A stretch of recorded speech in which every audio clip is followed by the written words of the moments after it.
Right. I mean, technically with Serena, it's not the same thing because I was never able to have, um, access to the story I want to tell. With this documentary, for me, this is my first film because. Welcome to the Build, Tell, Sell podcast, where we have behind the scenes conversations about the art of brand building, marketing, and sales strategies with creative industry insiders. I'm your host, Pel, of PELNYC. Teo Frank is a film director / producer from the French Alps. He went from filming one of the greatest athletes in the world to making Underdogs his first documentary, which is on Netflix and Redbull Media. This is an interview to teach you about the beauty of being behind the lens. So, Teo, thank you very much. Bonjour, comment ça va? Bien, bien, merci. Comment allez-vous? See, now you went a little bit past my Duolingo French lessons, right? What part of France are you in right now? So right now I'm in the southeast, towards the Alps, towards the mountains, in a city called Grenoble, and that's actually my home city. Okay. So I leave Paris. I left Paris. How far are you from Paris? Like 3 hours by train. Oh wow. So what is your current position? Like, what would your title be? I know you as a director. What do you mean my current position? Like geographically or No, work. Your work. In my work? Yeah. So right now I was right in the middle, in the process of doing my first narrative film, a short film actually, that I wrote for a couple of months, and we did a Kickstarter campaign, a crowdfunding campaign to raise money for it. It was a success, so it was great news, but also a big experience doing a crowdfunding, having to do the video, the talking about it. Like, it was a great experience overall. So technically now we were supposed to shoot the film. So, it just taking more time than what I thought. So I'm also writing more stuff. I'm preparing to what's next, because I know we will shoot this movie one day. So I'm thinking about what's next. So technically I'm thinking about another short film, but in French and not in English. And then after like my documentary Underdogs under my belt and 2 short films, I'll be ready for the feature film. And hopefully that next, in 4 or 5 years, doing my first film. That's the goal. I mean, you will be. Your road of success is littered with little gems and jewels along the way. So you've done some incredible stuff. How did you actually get into shooting? How did you get into directing? Right. So with your first question, we were mentioning about Grenoble. So Grenoble is where I was born, and it's a city, quite like middle-sized city, towards the Alps. So everybody here is doing, sports, but more specifically skiing. And like first, I was a skier, and I was doing like the what we call the freestyles, the free skiing. So it's when doing tricks, like doing tricks on. You was doing tricks? Yes, a little bit. Okay. But I was not really good at it. And I realized that pretty early. So my friends were becoming bigger, like better and better. And I thought, okay, maybe, I don't even know if you thought about it, but I started shooting them. Like, I don't know what happens, but I was like, those jumps are becoming too big. I don't really want to do that anymore. I just want to see that. I just want to, I don't know, I'd be under it and watching them almost flying. And that's how I get the camera, and I started shooting my friends during the free skiing. And, I don't want to like tell you a too long story, but it went from that. And then I started to incorporate like some scenario within the free skiing films. So basically To having build out like the story a little bit more?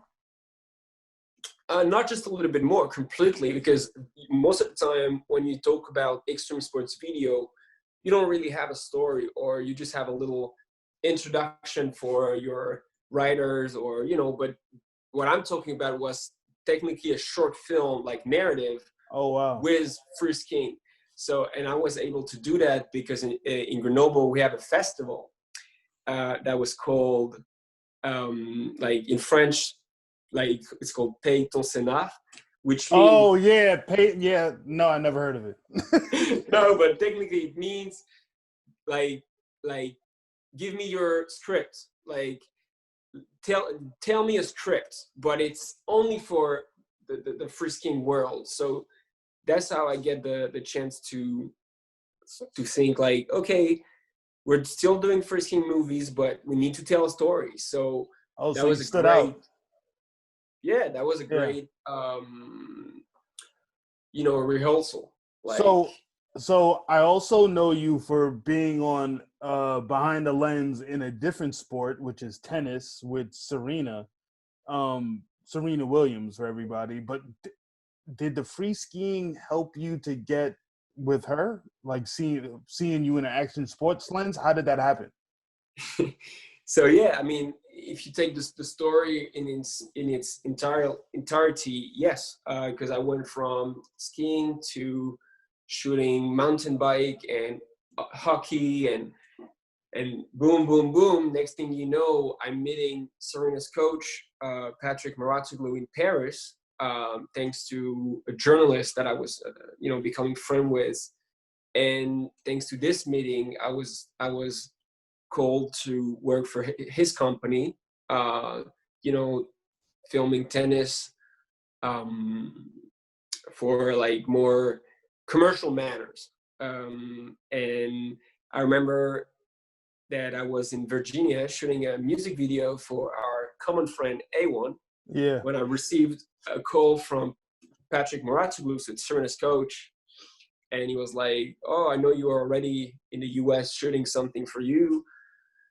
Will you be okay to join Serena for a personal project?" It was not about tennis. It was about something else, but that's how I get to start working with her.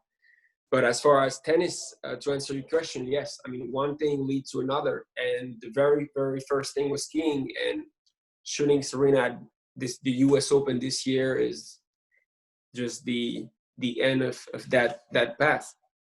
So I know that you were shooting her, and that was a chance encounter, right? You connected through someone, a journalist, happened to meet somebody, and great connectivity. But now let's talk about the connectivity that got you to doing the documentary Underdogs that's currently on Netflix, and I had the pleasure of humbly being in that you directed. Tell me about the chance encounter in Alaska that made that happen. Wow. So what do you want, the real story? Yeah, I want the real. I know the real story already. So you just wanted me to repeat myself, right? Yeah. I mean, this is an incredible chance encounter. Right. So no, just long story short, like I was traveling with some friends, you know, having fun and wanting to you know, open the mind. I was 18 years old, and being in Alaska was like, you know, the freedom dream or whatever. And by that time, we were smoking some weed, you know, I have to admit.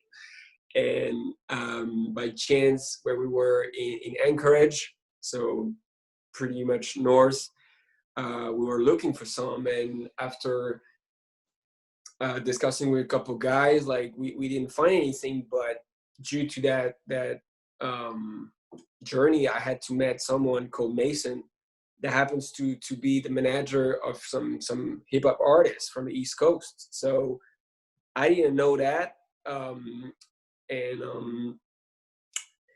it's a very complicated story to explain. But so basically, I met a guy randomly at a gas station in Alaska because I wanted to find some weed. And that was Mason. That was Mason. Right. Yeah. That was Mason. But the next thing we know is that Mason is coming back to the place where we were staying because he was also a friend of our host. So that's when it comes magic, because I'm seeing Mason coming back and I'm like, wait, like, why this guy is coming to our place? Because I don't know, it will feel awkward or whatever. And next thing I know, he's one of the best friend of our host. So it's like magic. This guy coming back, it was like crazy. And we started to talk for a couple hours, and then I understood that he was a photographer, he was working in music, and I became like, first thing he let me hear was Return to the Golden Era. Yeah. And I went really crazy because I don't know, it was just incredible. I was with him in his car, and I knew that I had to do something with those guys, and it went from there. To give a little context, so the album that Teo's referring to, Return to the Golden Era, is by A1 and Phonics. A1's the rapper, Phonics is the producer. And I didn't even know till later that was their first album that they did together. And I also had the pleasure of, they put me on it too, right? Just talking a bunch of crap, which is also great, brings the whole story back together. And then you hook up with Mason in Alaska looking for weed, and he lets you listen to it. And then how did it come that you wanted to do a documentary of them? Right. So that's the like crazy part of it. So after that, it was more like, let's do it. Like, let's find the courage. So it was not just a mystery. It was about like, I'm going to do something or not? So I came back to France, and I was thinking about Mason, and I thought, okay, if you want to do something with some hip hop artists, by that time I was thinking about a music video. You have to call this guy and tell him, can we meet, your artist? Can I come to the States, and can we shoot something? Do they need music videos? And it went from there. So I did a first music video for them, and I always also do a making of, like a backstage video.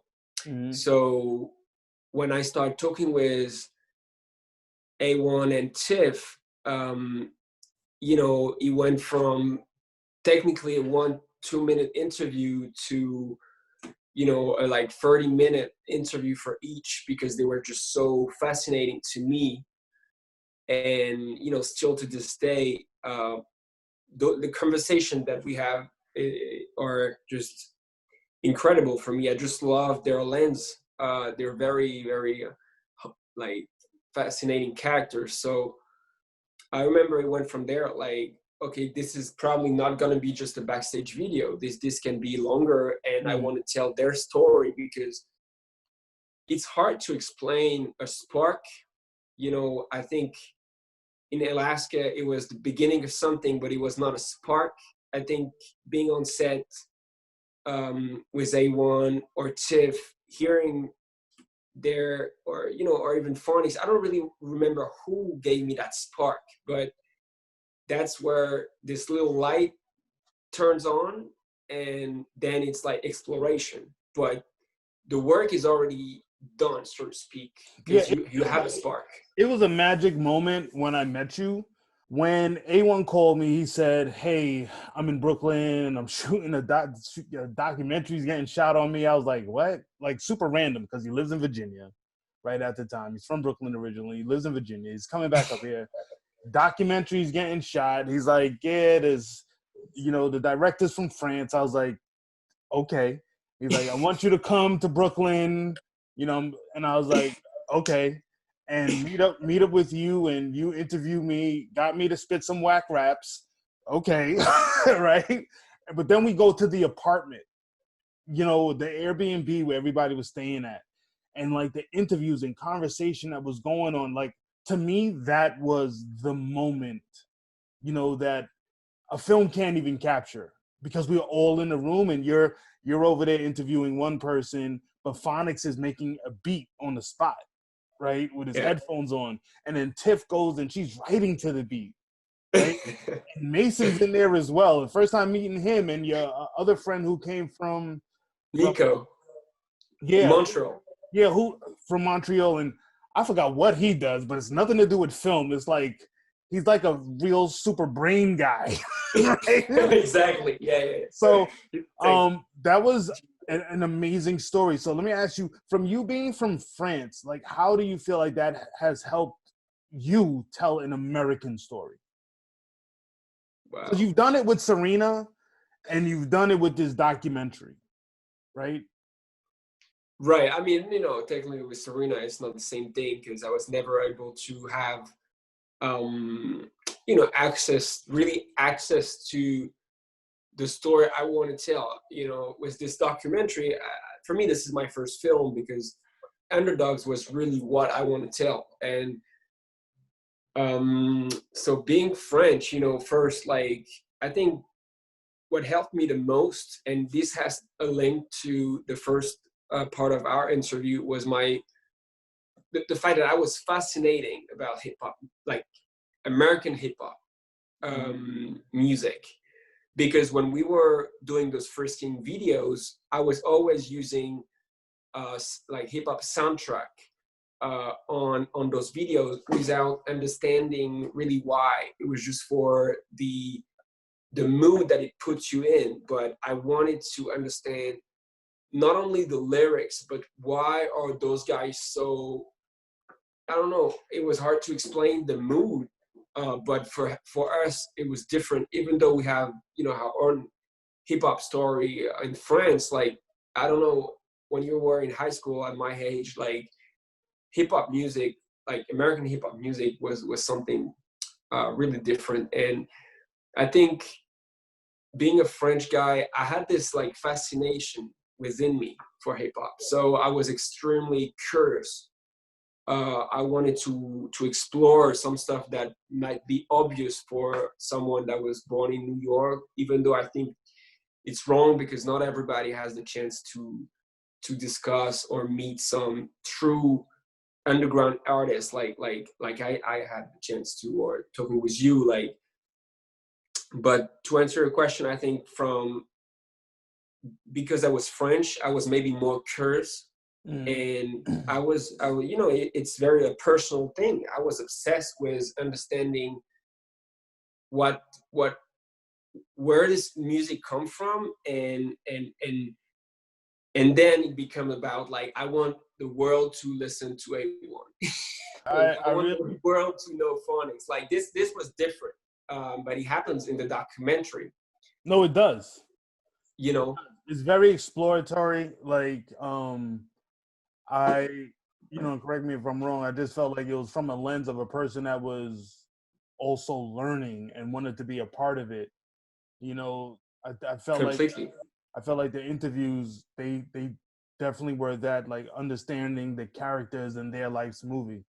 But so you didn't have the access that you wanted with Serena, but how was it working with a big brand like hers? Oh no, I mean, it's hard to talk about. I don't really want to talk too much about like what I did with Serena, because it's still to this day, it's an incredible experience, and I like her very much. But it's just different because when I'm with her, well, it's hard to explain. Even more so, what's the difference between shooting the sports photography versus the documentary? What do you mean? So you're at the U.S. Open, you're shooting that stuff. Right. How much is that different from when you were shooting the documentary? Underdogs. Right. So the different thing was that for this project, I know that it was a longer stuff. Like I knew already that it would be a series, but honestly, in my lens, like in my brain, it was the same focus. It's like, just forget yourself and just embrace those person, and just, you know, try to put to show them it was a great light, like not the real light, but like a light, like just let make them look beautiful, not only physically but like in the story. Right. So, for example, like the most fascinating thing was this shoot with Serena. I think was the experience before going to a match, like the semifinal or even the quarter, like just being in the car and shooting her like waiting, because, you know, for the people that know the US Open, like going from New York, like Manhattan, to the stadium is like a 1 hour, like Yes. 1 hour 20 minutes. That's pretty crazy. So this is of congestion. Absolutely. And Serena explained me also that this has a big role to the specificity of each Grand Slam. Like when you're in Paris, you're very close to, technically you're staying pretty close to the stadium as an athlete, as a player. So, you know, and it goes on and on. But for New York, it's known that you're far from the stadium. So you're spending a lot of time in the car, and it's hard for you to keep, you know, the focus, the bubble. So just being able to film her getting into the bubble for an hour, having the radio or the music at like 2%. So it's not like there's no music, but it's like just a little bit of music. That was like, and I never felt that before. I was like completely immersed in that. And when I ask questions, like technically I would never ask a question. I will only ask question on the way back. So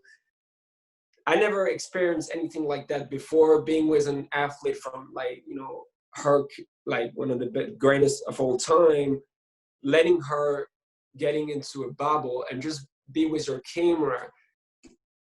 For that moment, you really have to forget yourself, because you don't want to bother. So it was incredible moment of silence, but great footage.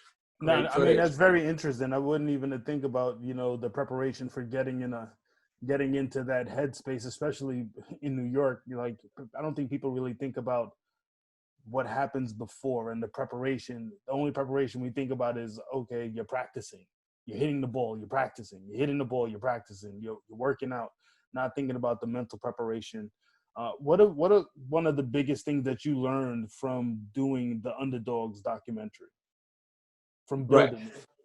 Just to add something, because I think it's fascinating, because I'm a huge fan of like those top athlete. I want to know how to think a mastermind.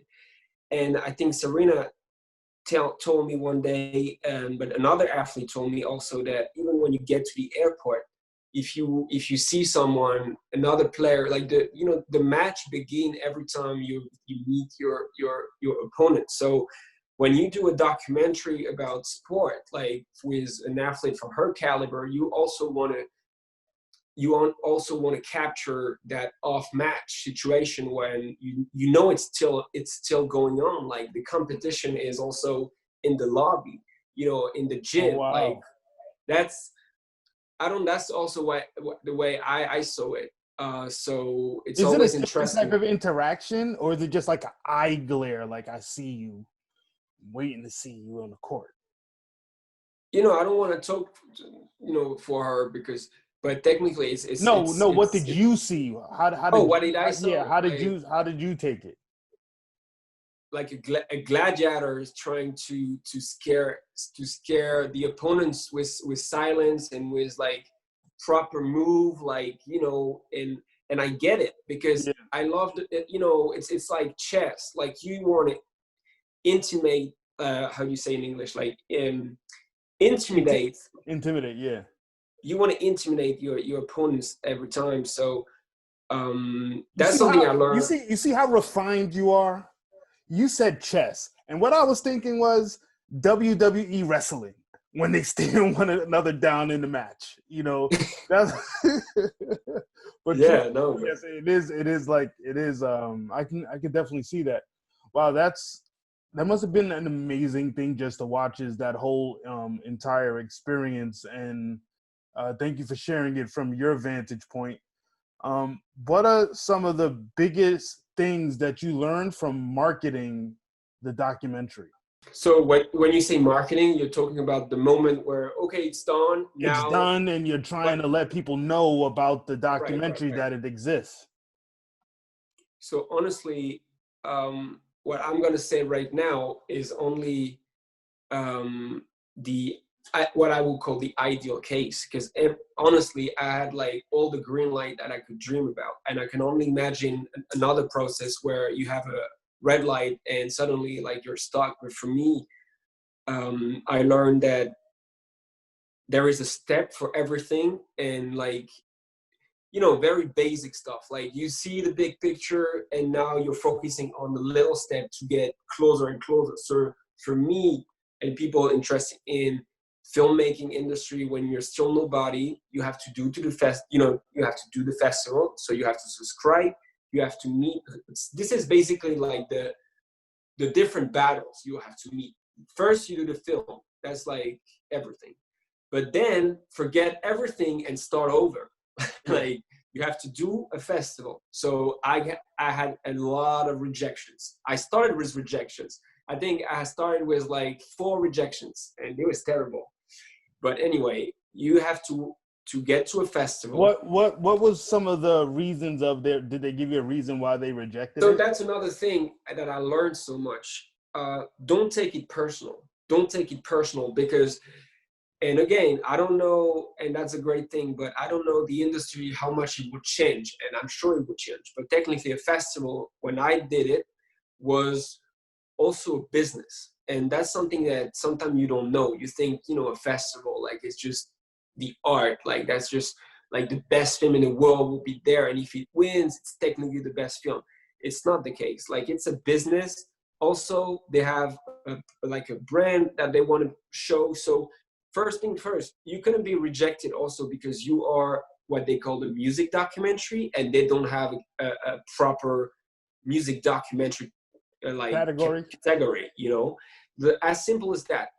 Or some other people don't make differences. Okay, so now you're being rejected because XYZ, but technically there is a lot of reason. But could it also be like maybe another documentary just has bigger names and they think it's going to be a bigger draw for the festival? Of course, but this is obvious. Everybody knows it. At the end of the day, I was also rejected because, you know, Underdogs didn't like, at this moment with this person, maybe he was like, okay, this is not, you know, like this film is better than another one. But this is obvious. What I'm trying to explain to you is what I discovered. Yeah. I discovered that the equation was way more complicated than that. It's just like, I love this documentary. I love this film. I want it in my festival.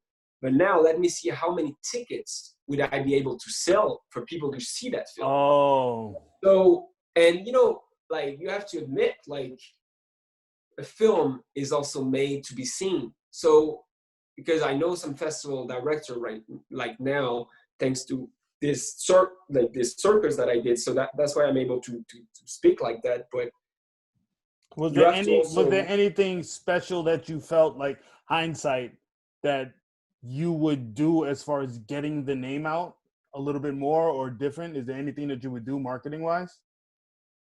Like different now when I started? Yeah.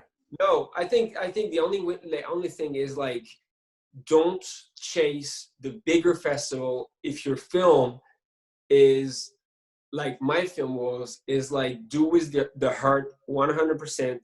You have no shark with you in your team, like people that actually knows people. Like don't try to do Sundance. And that's what I was also like, I didn't try Sundance, but technically in my mind, I was like, okay, maybe we can do that. But honestly, right now, with what I know, I will be like, no, Underdogs is not a film for TIFF or you know, Sundance or Berlin. Like this is not a film for that. There is so many amazing film festival, way smaller, but actually when you look in the list of festival, you understand how like, for example, you know, let's take an example, the Hip Hop Film Festival we did in New York. Yeah. like in Harlem. Like that was for me like the Oscar of Underdogs, because it was just the perfect match for Underdogs. And that's what I mean by all this crap I don't succeed to explain correctly, Yeah, but no. it's No, like I think that you are. It's like finding a girl, you know, it's Yeah. like you have to take risks, but don't take crazy risks that mean nothing. Like your film is a person, and you have to, you know, present this person to the right guys. And sometimes I think we don't understand the gap, and we only think of like the potential glory that you can have from a bigger festival. But honestly, you really have to be ready. And I this totally is not get just it. the quality of the work that you're producing. It's way more like, Yeah, you're you starting to know, putting into other people's hands. What is a brand that you would love to recreate through your lens? Like if it was a car company, an airline, maybe it's another athlete. What brand would you just love to get your hands on? wow. A brand that I want.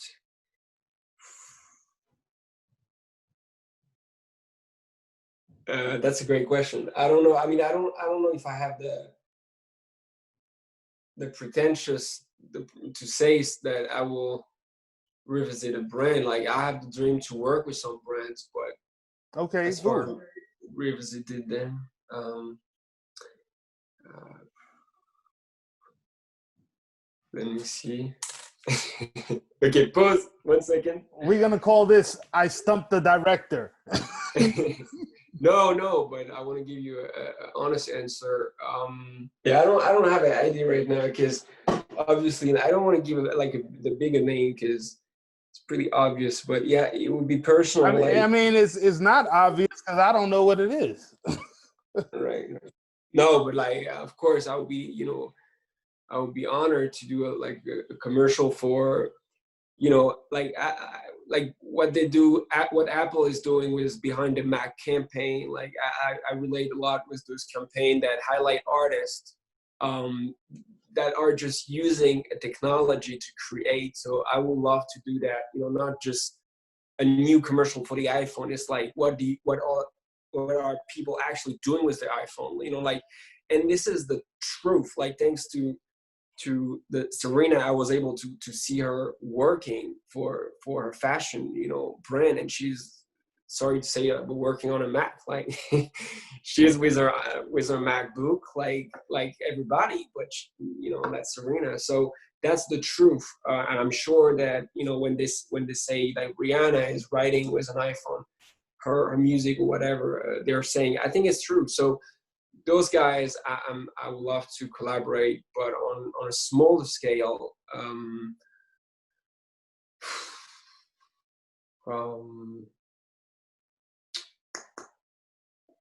Yeah, maybe like yeah, that's something I always wanted to do. Is like you know, Hennessy. I think I would love to collaborate with a whiskey brand, or a wine brand, but from Wait, I always love. Hennessy is cognac. No, yeah, no. Hennessy or whiskey brand. Okay. Sorry. Yeah, you got me there. Yeah, you can't mess up the cognac and you're French. Yeah. So maybe I will say like some brand where I can highlight what we call in French the savoir-faire. It's like the, how do you say that in English? Like the you know, the how we do that, you know, for like centuries. That's something I would love to highlight. Hennessy has an amazing story. I don't know there's one family which is Hennessy that makes the cognac, and it's the other family that are like the tasters of it, and it's been generational. So that story is amazing, and it'll be I think that'll also be amazing to, if you was, I don't know what you would do, but it'll be interesting. I think that Right. would be interesting.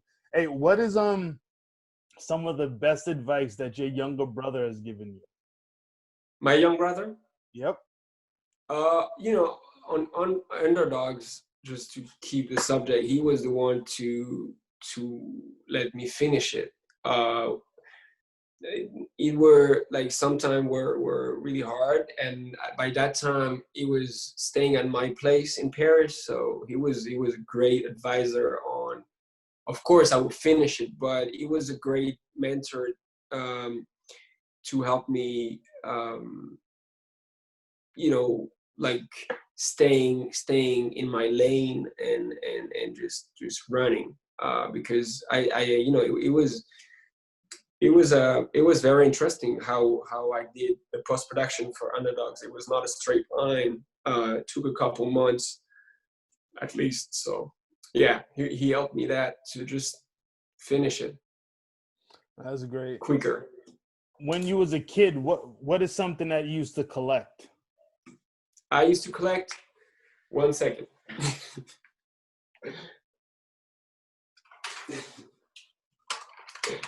Typically, this. What, you used to collect cars? Yeah, like this is the Ferrari Enzo. Oh wow! This is a very. So I used to collect cars because my father did the same thing, but he did that with smaller cars. So I did it with a little bit bigger that are less expensive. But I was big fan of cars. So do you still collect? No, not at all. Not at all. And I think, you know, right now, like the means of those beasts is not the same anymore because they are consuming a lot, unfortunately. But my love for the design of it, you know, like for example, I know you're a designer. This was made by Serena Design. And a couple of weeks ago, I did a Zoom. I was able to attend a Zoom like this with one of their, the head of design there. So I learned a lot from this brand. They're doing so much thing like boats, but also like tables or coffee machines. So that's an idea, you know, I would love to collaborate with. Like Pininfarina, that's very interesting to work. Like that would be a brand I would love to work with. I love people that let them touch every time they work on something. Like, you know, that's something I respect a lot.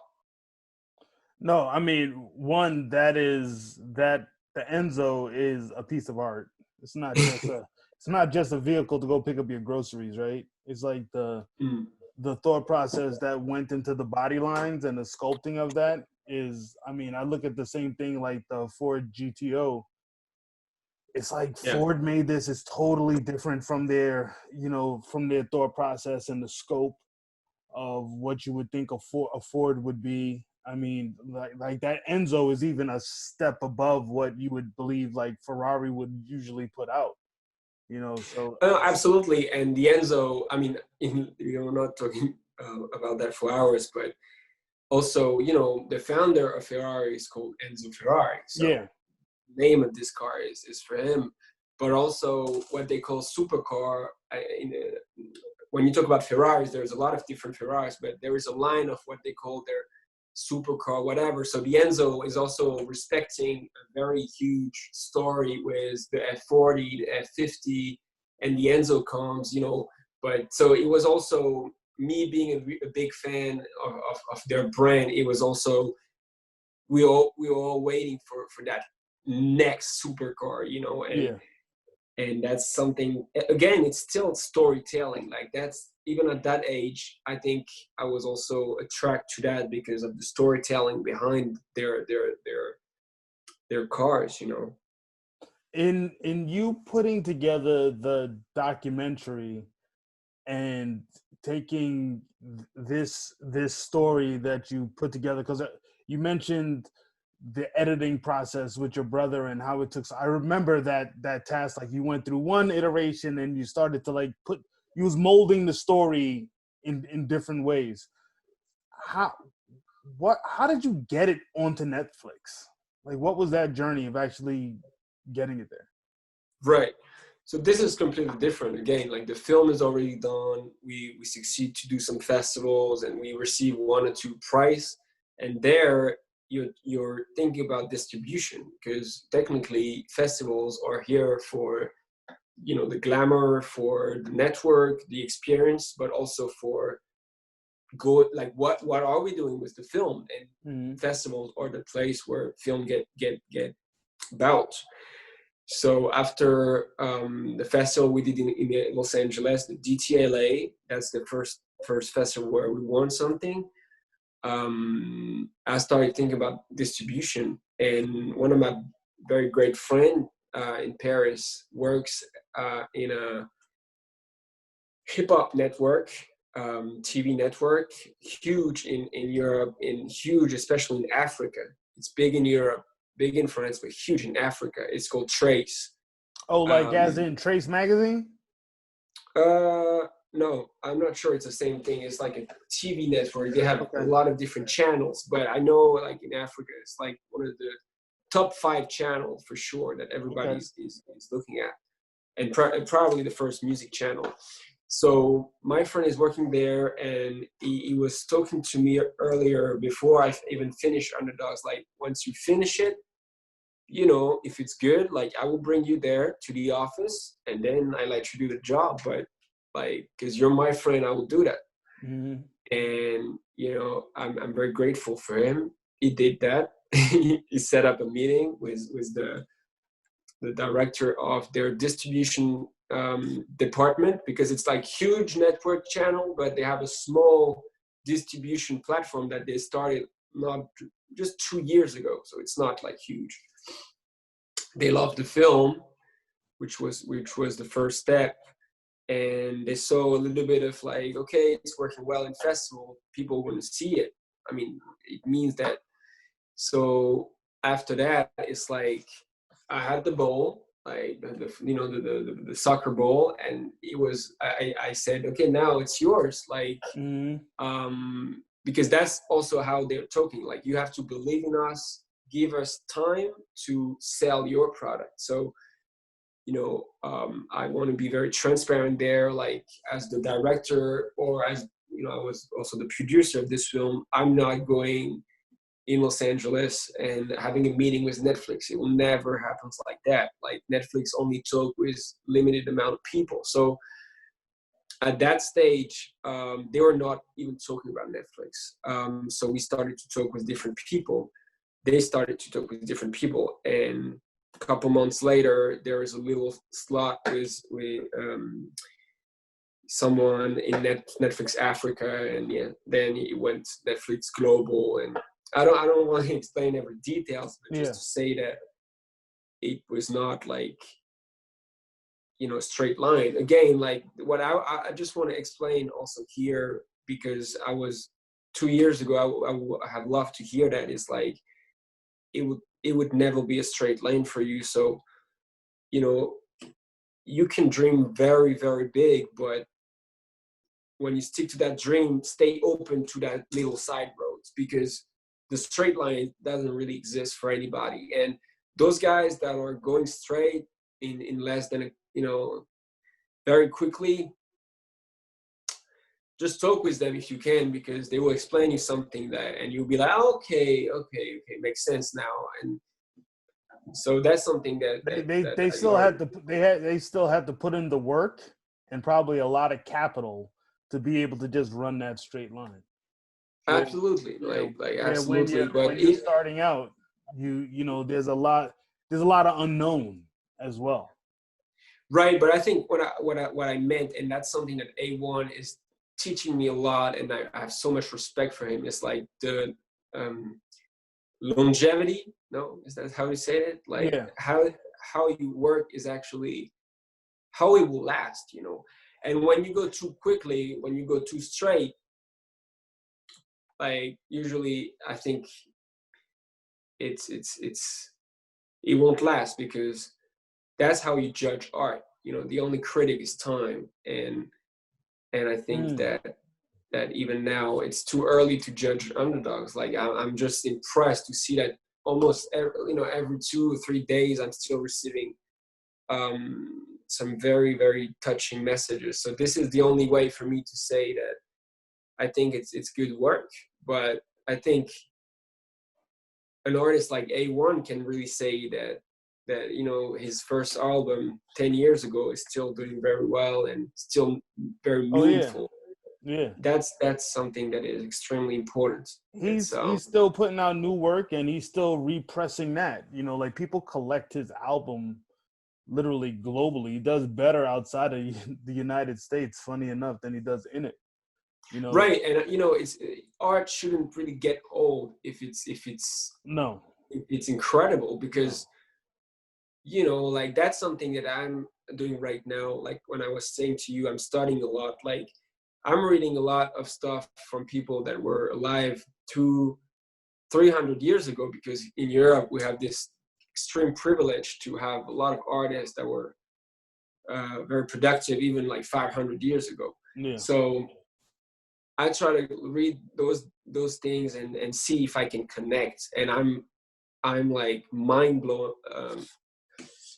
I can say that. I'm like amazed to see that we didn't, like the human brain and the way that we like to see different like manners and characters in the human like race, like our like, you know, Homo sapiens, like this didn't change a lot. Like this is, I'm just so, every time just so amazed when I feel connected with something that was done like a couple centuries from now. And you know, it let me know that art is not really influenced by time. So I mean that's a beautiful note. If you can, one last question is, what is something that you think every new budding director should know? Like, give us a jewel. I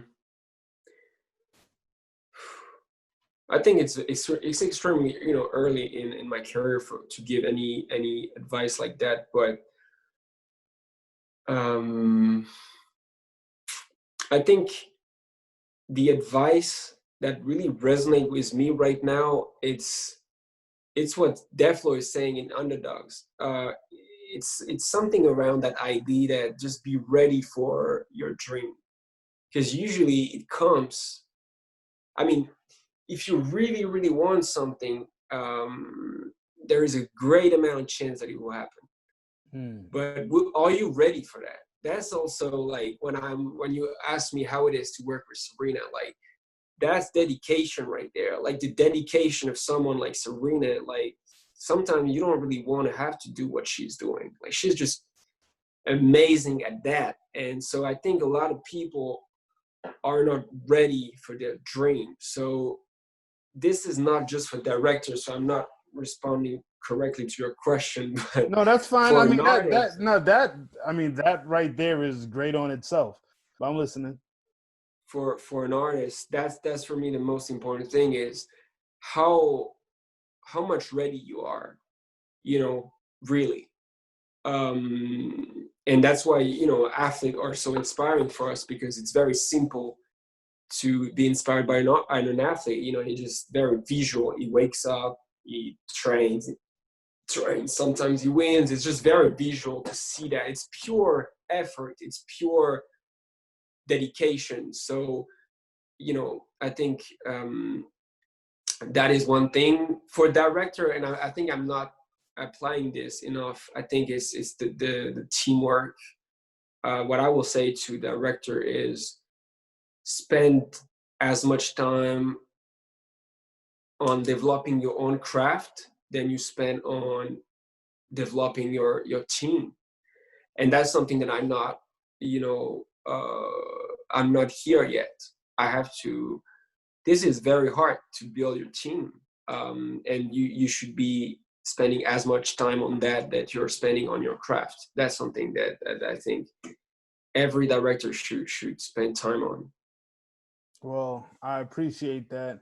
And where can we find you? What's your Instagram, website, whatever you want to give?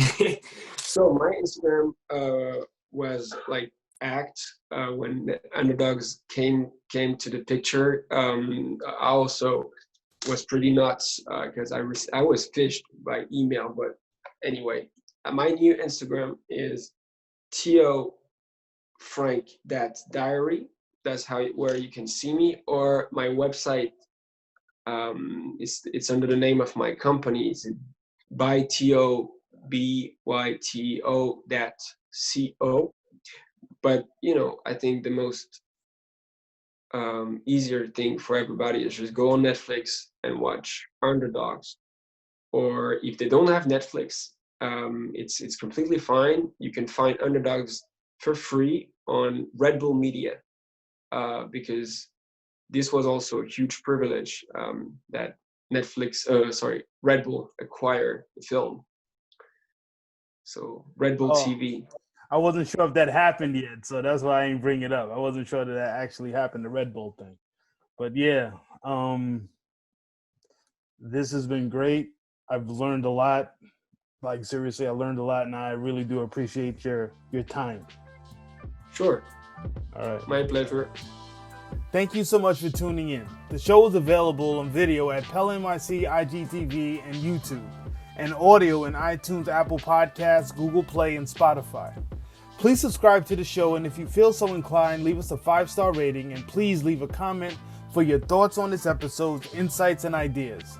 And most importantly, please enjoy life nurturing your creativity.